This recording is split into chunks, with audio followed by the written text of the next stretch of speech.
하나님은 여러분을 사랑하십니다. 오늘도 주의 성전으로 부르시고 인도하신 하나님께서 우리에게 예비하신 크신 은혜를 부어주실 줄로 믿습니다. 우리 서로 인사하겠습니다. 사랑합니다. 축복합니다.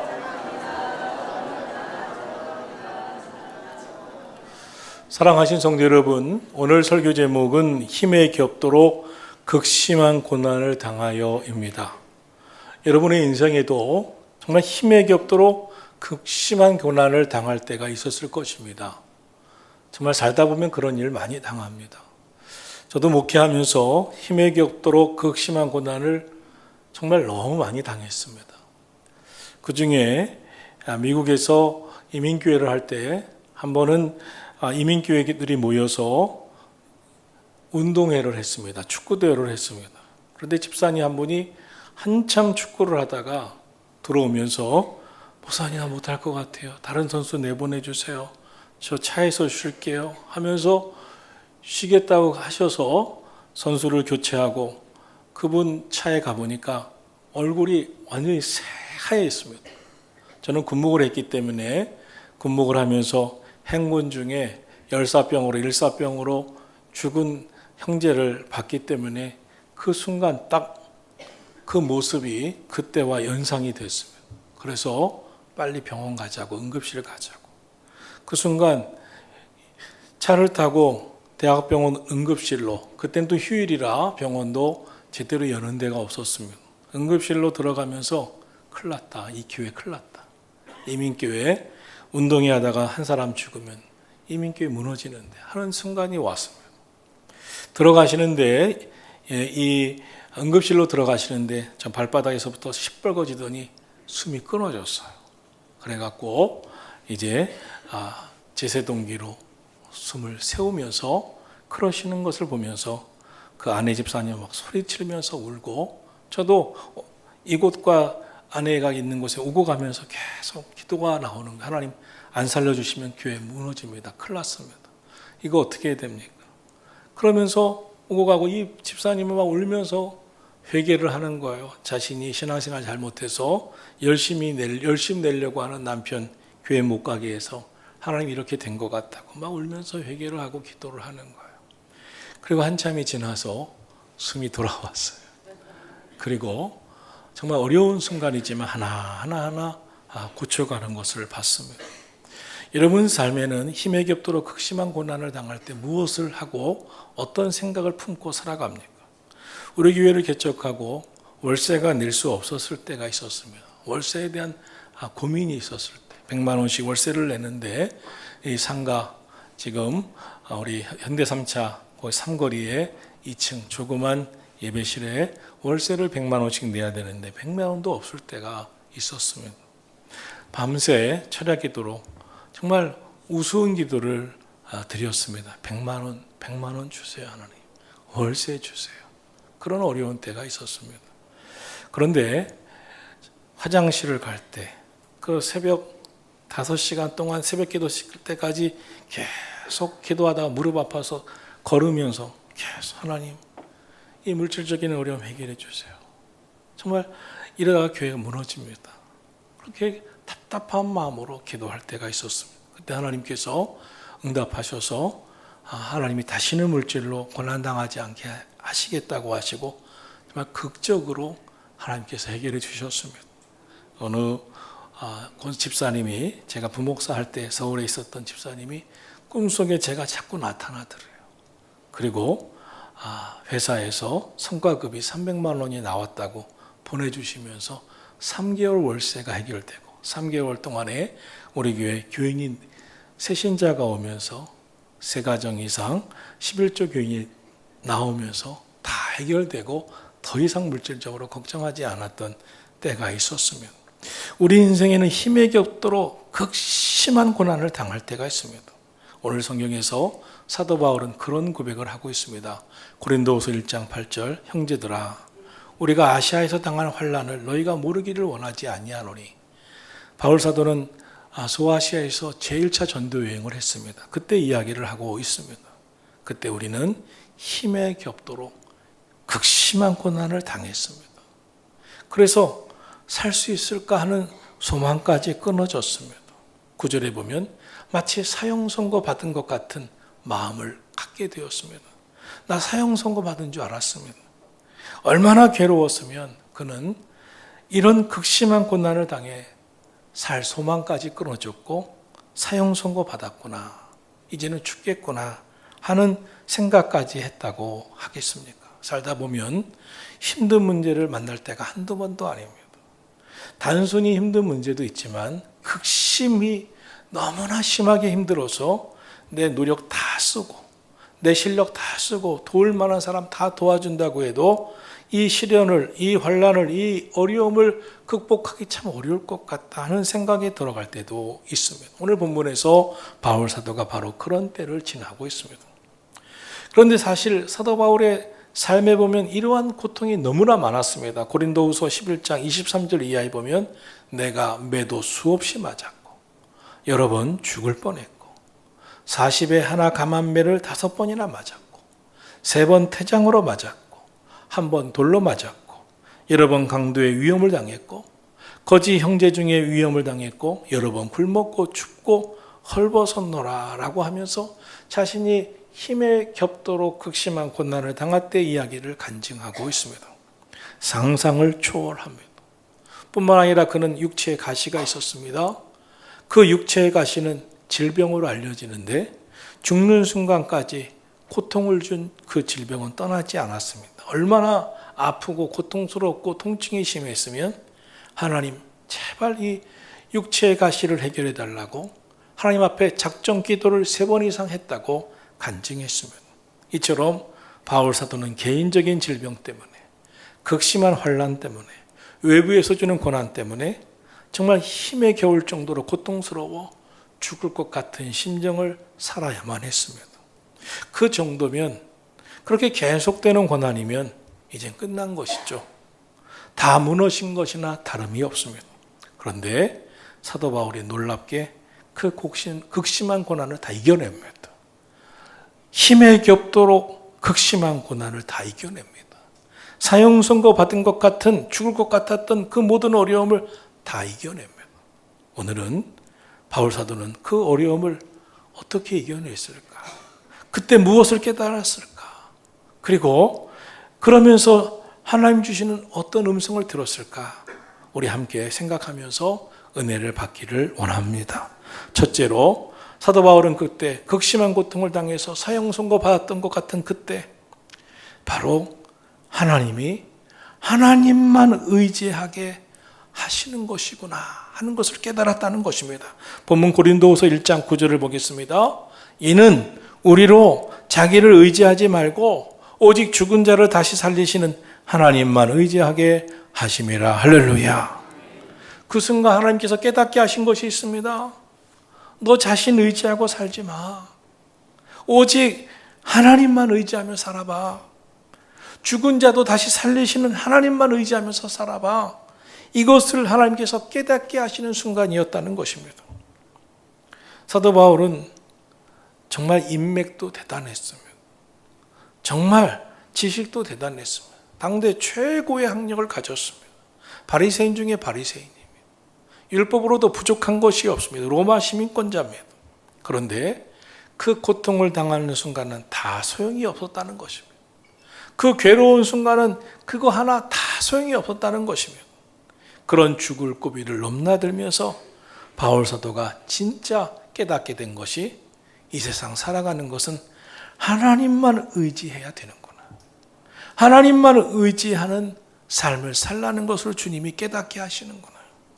너 백그라운드 좀 있다고, 로마 시민권이 있다고, 학력 많다고, 바리새인 중에 바리새인이라고 그것 의지하지 말고 진짜 하나님만 의지하는 법을 배워라 하는 것을 깨닫게 되었다는 것입니다. 사람은 진짜 고난을 받을 때 참모습이 드러납니다. 그 사람이 고난을 닥치는 것을 보면 그 사람의 믿음이 보이고 무엇을 의지하는가가 보이고 어떤 수준의 사람인가를 보게 되고 그 사람의 밑바닥, 믿음의 밑바닥이 드러납니다. 그동안 겉으로 열심히 교회 다니는 것 같아서 믿음이 있는 줄 알았는데 진짜 고난을 당하면 믿음의 수준이 보이고 믿음의 밑바닥이 보입니다. 여러분, 사람 자기가 가지고 있는 거 좀 있고 학력 좀 있고 또 세상에서 내세울 힘이 있으면 많은 거 할 수 있을 거라고 생각합니다. 그러나 그렇지 않습니다. 사람은 수많은 순간순간 삶의 한계를 경험합니다. 사람은 절망하는 존재입니다. 절망하지 않는 사람은 세상에 아무도 없습니다. 왜입니까? 인간의 한계 때문입니다. 내가 할 수 있는 거 꽤 많다고 생각했는데 살다 보니 할 수 없는 게 더 많아요. 해낼 수 없는 게 더 많아요. 마치 내 힘이, 내 능력이 영원할 줄 알았는데 그게 영원한 게 아니에요.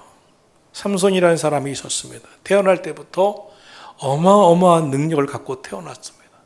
그의 부모는 기도로 이 아들을 낳았고 기도로 키웠습니다.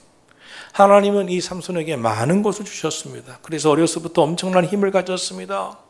사사시대 이스라엘을 괴롭히는 수많은 민족과 블레셋을 혼자 다 물리칠 만한 능력 있는 사사가 되었습니다. 혼자서 1000명도 싸워 이겨낼 정도였습니다. 그만큼 대단했던 것이 삼손입니다. 그런데 삼손이 착각한 게 있습니다. 자신에게 있는 힘과 능력이 영원할 줄 알았고 영원히 자기 것인 줄 알았습니다. 그는 분명한 약점이 있었습니다. 이성에게, 여자에게 빠져 지냈습니다. 그 여자가 하나님께서 원하시지 않는 사람이라도 상관치 않았습니다. 자기 마음에 들면 누구와도 상관이 없었습니다.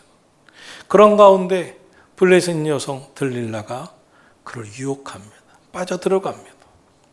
들릴라는 계속해서 삼손의 능력이 어디 있는지, 어디서 왔는지 알아내려고 계속 유혹합니다. 삼손은 하나님과 약속했습니다.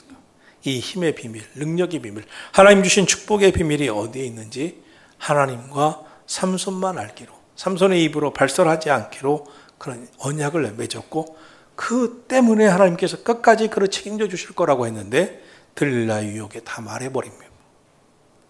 자신의 힘의 능력, 머리카락에 있음을 발설합니다. 결국 머리카락 다 잘립니다. 힘없는 불쌍한 존재가 됩니다. 붙잡힙니다. 그리고 블레셋에 끌려간 노예처럼, 짐승처럼 당시 짐승이나 짊어지던 연자맷돌로 돌리며 그의 마지막을 살았습니다. 하나님은 그에게 분명 너는 택한 자다. 너는 하나님의 자녀다. 내가 너에게 축복하신다. 너와 약속한 것은 누구에게도 발설치 말라, 말하지 말라 했지만 삼손은 다 떠들어대고 그 비밀을 말한 후에 비참하게 연자맷돌을 갈면서 수많은 블레셋 사람들이 그를 향하여 비웃는 비웃음의 대상이 되었습니다. 이 삼손이 회개합니다. 하나님 한 번만 도와주세요. 회개합니다. 한 번만 용서해 주세요. 그날은 블레셋 궁정에서 큰 잔치를 벌리면서 삼손을 끌고 가 이 블레셋의 기둥에 그를 묶어 놓았습니다. 눈은 다 뽑혔습니다. 아무것도 안 보였습니다. 사람들은 마음껏 그를 비참하게 비웃었습니다. 그렇게 모욕을 당하면서 하나님께 마지막 기도를 드립니다. 진심으로 회개합니다. 마지막 힘을 주십시오. 그리고 이 블레셋 왕궁의 기둥을 붙잡고 하나님 마지막 힘을 달라고 기도하고 블레셋 왕궁의 기둥을 무너뜨리고 자신도 죽고 그날 그 왕궁의 모든 이들을 블레셋 왕부터 모든 이들을 함께 죽으면서 마지막 세상을 떠납니다. 여러분, 우리가 인생을 살면서 꼭 기억할 것이 있습니다. 내가 가지고 있는 힘, 내가 가지고 있는 권세, 내가 가지고 있는 그것 내 것인 양, 영원할 것인 양 착각하지 않는 거예요. 능력의 출처를 분명히 알아야 돼요. 오늘 우리가 여기 있는 것, 이렇게 살고 있는 것 하나님의 은혜임을 아시기를 축원합니다. 사도 바울은 능력의 출처가 하나님께 있음을 알았습니다. 빌립보서 4장 13절입니다. 내게 능력 주시는 자 안에서 내가 모든 것을 할 수 있느니라. 나는 아무것도 아닙니다. 내가 모든 것을 할 수 있는 것은 내게 능력 주시는 주님이 계시기 때문입니다. 능력의 근원을 알아야 합니다. 하나님께서 힘을 주셔야 함을 압니다. 하나님께서 은혜 주셔야 함을 알아야 합니다. 여러분 이 세상 살아갈 때 여러분의 재주로, 여러분의 힘으로, 여러분의 마음으로, 생각으로 사는 줄 착각하면 올바른 믿음을 가질 수가 없습니다. 하나님이 함께 해주셔야 됩니다. 내게 능력 주시는 자 안에서 내가 모든 것을 할 수 있다는 것을 깨닫는 믿음이 있기를 예수님의 이름으로 축원합니다. 악한 영은, 마귀는 우리가 세상 것, 눈에 보이는 것을 자꾸 의지하게 만듭니다. 눈에 보이는 것, 세상 것을 붙들라고, 거기에 승부를 걸라고 유혹합니다. 마귀는 세상에서 더 힘을 가져라, 더 많은 것 가져라, 세상 더 의지하라고 계속 유혹합니다. 그러면 될 것 같이 착각하게 만듭니다. 사람은요, 육체적으로, 정신적으로, 상황적으로 한계가 있습니다. 우리의 힘과 재주로 해결할 수 없는 일이 너무나 많습니다. 그런데 이것을 경험할 때 나의 약함을 알아야 돼요. 하나님, 나는 연약합니다. 하나님의 은혜로 살았습니다. 오늘도 하나님이 도와주셔야 됩니다. 나야말로 약하디 약한 존재입니다. 세상은요, 마귀는요, 사람들은요, 당신 참 안 됐네, 당신 좀 약하네, 당신 이것도 없네, 부족하네, 이것으로 우리 자존심을 건드리고 우리의 무능력을 들추어내려고 그러고 우리의 연약함을 고백하게 만들고 우리의 약함을 인정하게 만듭니다. 그런데 하나님이 그 안에 임하셔서 예수 그리스도로 거듭나지 않은 성도들은 자신의 약함을 인정하는 게 어렵습니다. 자존심 쉽게 깨어지지 않습니다. 우리의 입으로, 마음으로 맞아요, 나는 연약해요, 나 한없이 부족해요, 하나님의 은혜로 살았죠, 내 힘으로 산 게 뭐 있어요, 지금도 하나님의 은혜 없이는 나는 비참한 존재입니다 라고 고백하고 하나님 의지하면 되는데 그게 안 되는 거예요. 끝까지 자존심 내세우고 끝까지 자기 힘을 자랑하고 내가 모르는 게 뭐가 있느냐고 외치고 싶어 합니다. 그러나 어느 누구도 고개를 숙이고 싶어 하지 않지만 우리가 분명 깨달아야 합니다. 하나님이 능력 주셔야 한다. 모든 은혜는 하나님께로부터 온다. 모든 능력은 하나님 주시는 능력으로 임하는 것이다. 이것을 깨달을 때 진정한 복이 임할 줄 믿으시기를 예수님 이름으로 축원합니다. 사도 바울은 극심한 고난을 당하면서 자신이 가지고 있었던 힘, 아무것도 아님을 알았어요. 약함을 알았어요. 그래서 깨닫게 됩니다. 힘에 겹도록 극심한 고난을 당하면서 하나님이 너 자신의 힘 의지하지 말아라, 하나님만 의지하라 하는 것을 깨닫게 하심을 깨닫고 약함이 은혜고 약함이 축복임을 고백하면서 내가 약할 때가 곧 강함이니라 라고 고백하게 됩니다. 사실 세상 사람들에게 이것은 이해할 수 없는 역설입니다. 어떻게 약한 게 은혜입니까? 어떻게 약한 게 축복입니까? 어떻게 약할 때가 강함입니까? 그러나 하나님의 비밀은 거기 있습니다. 하나님, 나는 약하디 약한 존재입니다. 하나님이 은혜 주셔야 삽니다. 하나님이 능력 주셔야 살아갈 수가 있습니다. 하나님이 도와주셔야 살 수 있습니다. 세상 사람들은 이해할 수 없는 역설이지만 이것이야말로 은혜고 축복임을 깨닫게 되기를 축원합니다. 그리고 간절히 기도하는 거예요. 하나님, 나는 나로서는 안 됩니다. 건강 문제도 그렇습니다. 재정 문제도 그렇습니다. 자존심 문제도 그렇습니다. 자녀 문제도 그렇습니다. 내가 살아가려면 하나님이 함께 주셔야 합니다. 하나님 의지하시기를 축원합니다. 사도 바울은 하나님의 능력이 얼마나 큰가를 알았어요. 그가 겪은 환난과 시련도 컸지만 사도 바울을 무너뜨리지 못했어요. 왜냐하면 환난과 시련보다 하나님의 능력이 더 컸기 때문이죠. 하나님 의지하는 믿음이 더 컸기 때문이죠. 그렇습니다. 우리 인생 환난과 우리를 괴롭히는 시련이 커 보이지만 하나님이 더 크심을 믿으시기를 축원합니다. 여러분의 믿음이 분명하면 더 크신 하나님이 여러분의 믿음을 통하여 역사하실 줄 믿으시기를 예수님 이름으로 축원합니다. 삶에 어려움이 생기면 세상 사람들은 어려움을 해결할 묘책을 찾습니다. 세상 사람들의 특징은 묘책을 찾아요. 이것이 세상에서 하는 일들입니다. 그러나 저와 여러분이 그리스도인이라면 달라야 합니다. 고난과 시련, 환난과 죽음의 위기 앞에서 세상에서 묘책을 찾아서 어디 가면 내 병 고친다, 어디 가면 무엇을 한다가 아니라 하나님, 내가 이런 어려움을 당했으면, 이런 병도 찾아왔으면, 이런 환난이 찾아왔으면 하나님이 함께 해주셔야 됩니다. 하나님 의지하시기를 축원합니다. 승리의 비결은 하나님께 있기 때문입니다. 그럼 하나님께서 만남의 복도 주시고 병원도 알게 해주시고 하나님께서 길도 열어주시고 도울 자도 붙여주시고 하나님 하나님께 매달릴 줄 아는 사람이, 하나님을 찾고 하나님께 매달릴 줄 아는 사람이 하나님의 복을 받게 되는 줄 믿으시기를 주의 이름으로 축원합니다. 그러므로 여러분, 하나님께 의지하는 법을 배우시고 하나님께 매달리고 의지하며 살아가기를 예수님의 이름으로 축원합니다. 세상은 사람에게 의지하는 것, 무엇에게 의지하는 것을 우습게 보겠죠. 그러나 하나님을 의지하는 게 축복입니다. 세상에서는 사람 의지할 사람, 어디 빽이 있는 사람, 힘 있는 사람 찾아다니겠죠. 여러분, 우리는 하나님 의지하는 거예요. 그러면 하나님께서 역사하셔서 필요한 사람 만남의 복도 주시고 은혜도 부어주시고 길을 열어주실 줄 믿으시기를 축원합니다. 야복강 나루터의 야곱은 천사와 씨름했다고 했습니다. 매달렸습니다. 기도했습니다. 하나님이 축복해 주시지 않으면 이 손을 놓아드리지 않겠다고 했습니다. 하나님은 야곱을 시험하십니다. 그의 환도뼈를 치십니다. 환도뼈가 부러져 쩔뚝쩔뚝 거립니다. 야곱이 하나님께 매달릴 줄 모르는 사람, 하나님을 의지할 줄 모르는 사람은 환도뼈가 부러지면서 바로 시험 들었겠죠. 이제 하나님 매달리지 않을 거예요. 나 시험 들었어요. 교회 떠날 거예요. 믿음 생활 안 할 거예요. 했겠죠. 그러나 야곱은 그렇지 않았습니다. 환도뼈가 부러졌어도 그 손을 놓지 아니하고 내게 축복해 주시지 않으면 내가 놓아드릴 수 없습니다. 하나님께 매달릴 줄 알았습니다. 하나님께 붙어 있을 줄 알았습니다. 하나님 의지할 줄 알았습니다.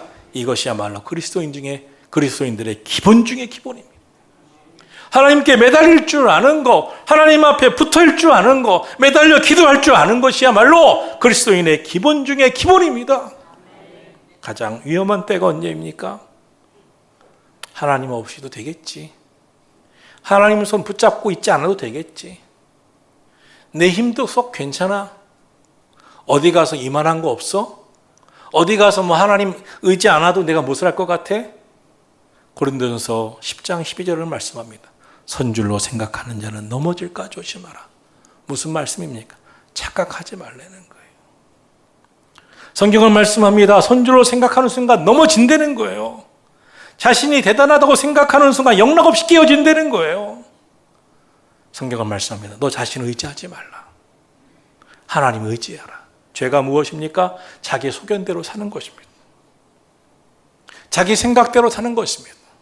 자기 재주대로 사는 것입니다. 자기가 안다고 착각하는 것입니다. 지금 이 시대는 영적으로 위험한 시대입니다.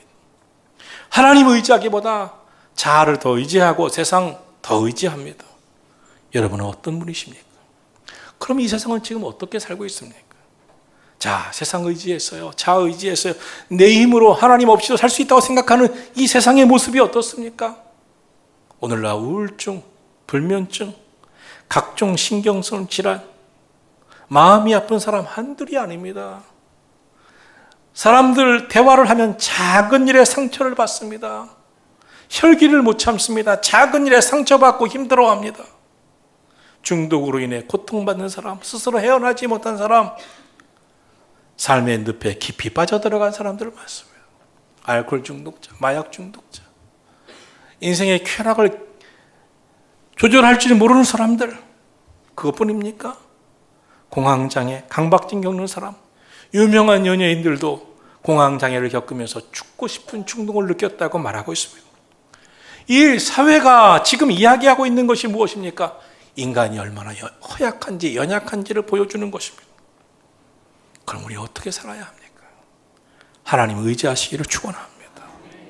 바울 사도는 수많은 고난을 통해서 인간의 연약함을 알았어요. 그래서 하나님을 의지하기로 작정합니다.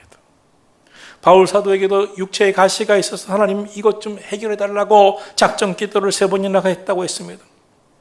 그러나 하나님께서 그에게 말씀하셨대요. 너무나 자만하지 않게 하시려고 너의 육체에 가시 있고 사탄의 사자를 주셨으니 이는 하나님이 나를 쳐 자만하지 않게 하려 하심이니라. 여러분, 하나님이 쓰시고 싶은 사람, 하나님께서 축복하고 싶은 사람, 하나님께서 붙들고 싶어하는 사람은 누구일까요? 잘나고 똑똑한 사람? 아닙니다. 약한 사람, 겸손히 기도하는 사람, 가장 약할 때가 곧 강함임을 믿으시기를 예수님의 이름으로 축원합니다. 왜냐하면 그때 하나님의 능력이 나타나기 때문입니다. 요한복음 15장 5절을 말씀합니다. 나는 포도나무여 너희는 가지라. 너희가 내 안에 내가 너희 안에 거하면 사람이 열매를 많이 맺나니 나를 떠나서는 너희가 아무것도 할 수 없음이니라. 하나님께 붙어 있으시기를 축원합니다. 하나님 떠나지 마시기를 축원합니다. 하나님께 붙어 있지 않으면 아무것도 아닙니다. 둘째로 바울 사도는 힘에 겹도록 극심한 고난을 당하면서 깨닫게 된 것이 있습니다. 하나님은 지나간 과거에도 건져주셨고 지금도 건지시고 이후에도 건져주실 것을 믿는 믿음이 생겼습니다. 10절을 보겠습니다. 그가 이같이 큰 사망에서 우리를 건지셨고 또 건지실 것이며 이후에도 건지시기를 바라노라. 할렐루야. 큰 성공은 작은 성공을 겪으면서 얻어진다는 말이 있습니다. 작은 성공이 없는 사람은 큰 성공을 이룰 수 없다는 거예요. 그래서 어려서부터 어린아이들을 볼 때 작은 것을 잘해서도 너무 잘했다. 참 잘하네. 아유 잘하네. 칭찬해 주면 그 작은 성공을 칭찬받을 때 그 다음을 생각하면서 결국 큰 성공의 사람으로 나간다는 것이죠. 다윗은 들에서 양치는 목동이었습니다. 그런데 곰이나 늑대가 맹수가 양들을 잡아먹으려 왔을 때 싸워봤습니다. 양들을 지켜냈습니다. 승리했습니다. 그리고 아버지의 심부름으로 전쟁터에 나갔는데 마치 사자처럼 더 큰 맹수 같은 골리앗이 한없이 이스라엘 군대를 비웃고 있었습니다. 그때 자기라도 나와서 싸우겠다고 했습니다. 너는 어려서 안 된다고 할 때 다윗이 말했습니다. 저는요, 저 들에서 곰하고도 싸워봤어요. 늑대하고도 싸워봤어요. 맹수하고도 싸워봤어요. 그때마다 하나님이 지켜주셨고 승리했어요. 그러므로 저 골리앗 하나도 안 무서워요. 사랑하신 성도 여러분, 바울 사도가 절망하면서 깨달은 것이 있습니다. 하나님이 그때마다 도와주셨구나. 지난 삶에도 건져주셨고 지금도 건지시고 계시고 이후에도 건지실 것을 믿습니다. 사랑하신 성도 여러분, 믿음은 체험과 함께합니다. 우리가 기도 응답을 체험받은 사람들은 기도를 하기를 기뻐합니다. 지난번에도 기도 응답을 체험하게 하신 하나님 또 기도 응답 체험하실 줄로 믿습니다. 부흥을 체험한 사람은 지난번에도 부흥을 체험하게 하셨던 하나님 다시금 부흥을 체험하게 하실 줄로 믿습니다. 은혜를 경험한 사람 지난번에도 은혜를 받았듯이 다시 은혜를 주실 줄로 믿습니다. 체험이 그만큼 중요합니다. 바울 사도를 절망에서 일으킨 중요한 요소가 있다면 과거의 하나님 체험이었습니다. 과거 힘에 겹도록 극심한 고난을 당했지만 그때도 하나님의 은혜로 살았던 것처럼 하나님의 역사가 함께했던 것처럼 지금도 하나님은 도우실 것이고 앞으로도 역사하실 것이고 앞으로도 지켜주실 것을 믿는 믿음에 도달했습니다. 사랑하신 성도 여러분, 여러분에게 이런 믿음이 있기를 예수님의 이름으로 축원합니다. 다니엘서를 보면 다니엘이 친구들과 함께 바벨론에 포로로 끌려갔는데 1장부터 큰 위기를 만납니다. 바벨론 왕이 다니엘과 그의 친구들을 훈련시켜서 이 바벨론 나라에서 사용해 버리려고 합니다. 그때 우리 다 교육받겠습니다. 그러나 우리 몸을 더럽히고 싶지 않습니다. 바벨론 신전에서 나오는 술과 고기로 우리 몸을 더럽히고 싶지 않습니다. 우리 물과 채식만 먹게 해주세요. 거절당했지만 부탁하는 가운데 그러면 열흘만 시험한다. 열흘 동안 시험하는 동안 더 윤택해지고 더 피부도 좋아지고 더 건강해지면서 그렇게 해라. 그러는 가운데 하나님이 지혜를 부어주십니다. 그 바벨론 나라에 누구봐도 뛰어난 지혜자가 되어서 이 다니엘은 끝까지 쓰임을 받습니다. 그런데 그 한 번에 성공으로 끝나지 않았어요. 3장에 보면 느부갓네살 왕이 큰 신상을 만들어 놓고 거기에 엎드려 절하게 했습니다. 그렇지 않으면 저 뜨거운 풀물불에 던진다고 그랬습니다. 그들은 두렵지 않았습니다. 다니엘서 1장에서도 역사하신 하나님이 이 3장에서 역사하시지 않겠습니까? 하나님의 뜨거운 풀물불 속에서도 우리를 건져주실 것을 믿습니다. 우리를 건져주시지 않는다 하더라도 그리 아니하실지라도 우리는 그렇게 할 수 없습니다. 믿음으로 나갈 때 분명히 3명을 뜨거운 풀물불 속에 던졌지만 왕도 사람들도 지켜보니 4명이 그 안에 있었어요. 하나님의 아들 같은 분들이 그들을 지키고 있었어요. 그들은 건강한 몸으로 나왔어요. 그들을 풀무불 속에 던지는 군사들은 다 불태워 죽었지만 하나님이 그들을 지켜주셨죠. 이것뿐입니까? 6장에 가면 굶주리는 사자굴 속에 위험을 당합니다. 그때도 다니엘은 흔들리지 않습니다. 믿음으로 이겨나갑니다. 그는 분명한 신앙 고백이 있었습니다. 오늘 본문도 말씀합니다. 10절을 보겠습니다. 큰 사망에서 우리를 건지셨고 또 건지실 것이며 이후에도 건지시기를 바라노라. 할렐루야. 여러분 건져주신 하나님을 믿으시기를 예수님 이름으로 축원합니다. 여의도 순복음교회를 평생 목회하시다 은퇴하시고 이 세상 떠나신 조영기 목사님의 간증입니다.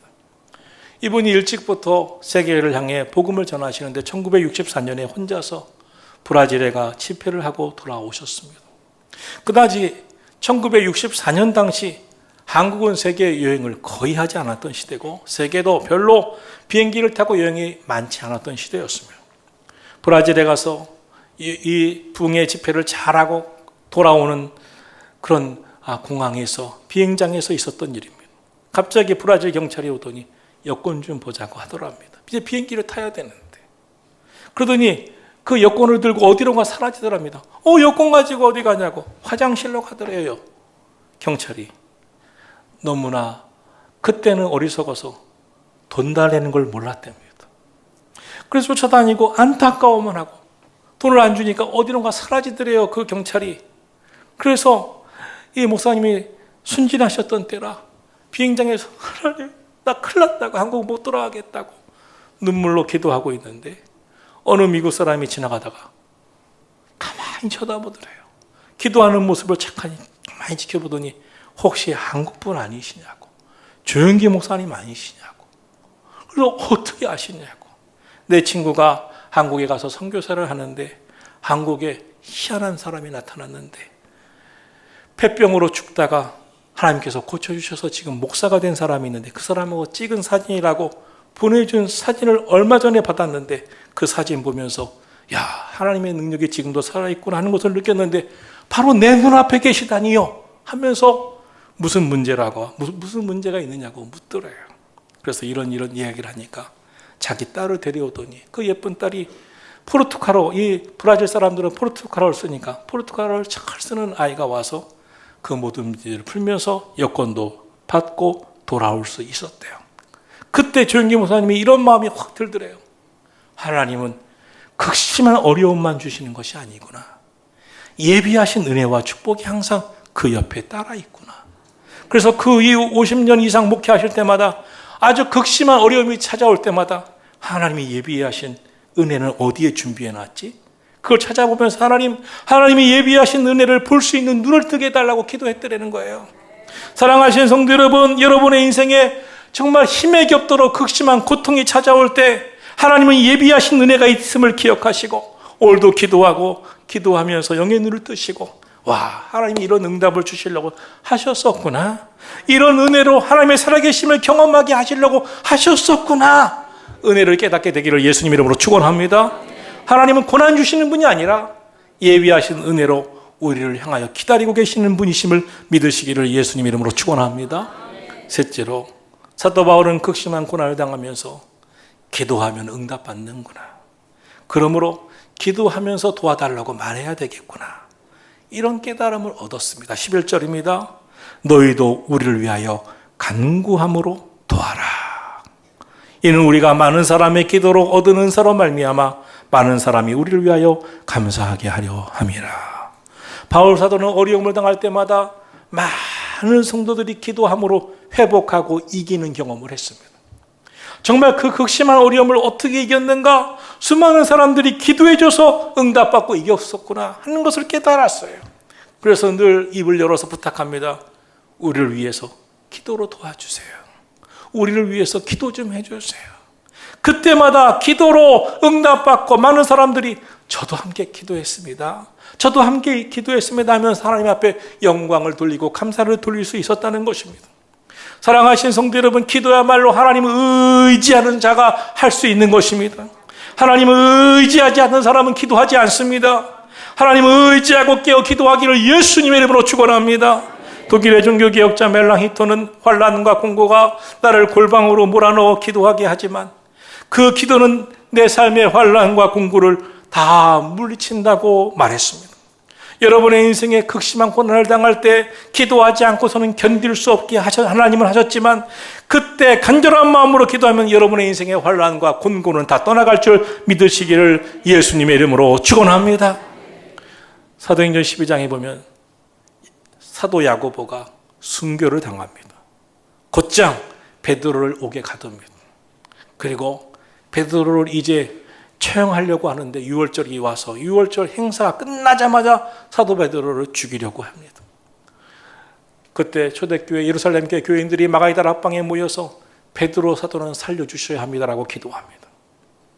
그리고 새벽이 지나고 아침이 되면 베드로 사도는 이제 처형을 당하는 시간이 다가오고 있었습니다. 새벽이었습니다. 천사가 그 옥에 찾아가 창고를 열고 옥문을 열고 사도 베드로를 깨워서 그를 이끌고 갑니다. 사도 베드로는 자신도 모르게 천사의 손에 이끌려 가보니 마가이다 락방 집 문 앞이었습니다. 그곳에서 소리가 들려왔습니다. 사도 베드로를 살려주십시오. 하나님 응답해 주십시오. 기도에 응답해 달라고 수많은 성도들이 모여서 기도하는 소리가 들려왔습니다. 그때 깨닫습니다. 하나님이 이 기도를 들어주셔서 나를 살리셨구나. 영국의 청교도 목사님 브루스 목사님은 이런 말씀을 전했습니다. 하나님은 우리의 기도가 얼마나 웅변적인가, 우리의 기도가 얼마나 긴 기도인가, 우리의 기도가 얼마나 논리학적으로 맞는 기도인가를 보지 않으십니다. 하나님은 우리의 기도가 다만 얼마나 간절한가, 얼마나 진실한가를 보시고 응답하십니다. 사랑하신 성도 여러분, 우리 간절히 기도합시다. 진실하게 기도합시다.